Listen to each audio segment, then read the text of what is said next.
Hi, Bill Ringle here with another tip for ambitious managers and team leaders on how to become better at delegation. The tip is to avoid murky outcomes and instead focus on clear, concrete deliverables. And let me illustrate with a story. Steve worked for an engineering firm in the marketing department, and he had his project manager with him, Murka. And during one of the other presentations, Steve perks his head up and turns to Merck and says, "We ought to get behind that. We ought to do something with the fountains at that New York City park. Will you take that on and get back to me, please?" And Merca, eager to get into a project because she was a new hire, said, "Of course." And she starts taking notes and listening to things.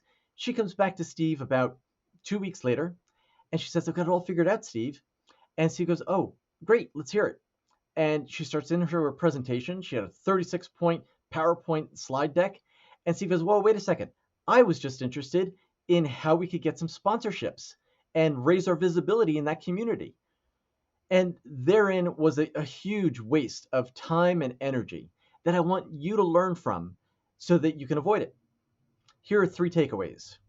Takeaway number 1 is always, if you're on the delegating side, make sure that you have clear, concrete objectives and deliverables.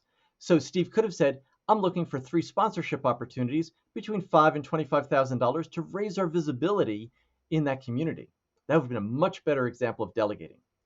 2, if you're given an assignment and it's awkward, unclear, ambiguous, you have every right to ask questions and say, "Could we follow up from that so I know exactly what you're after and how this work's going to be used?"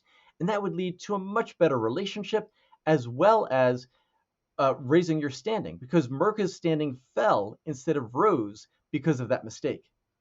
And third, the people who succeed the most in organizations are those that realize that it's not just about getting the work done, but also about communicating your status to those you're involved with and serving.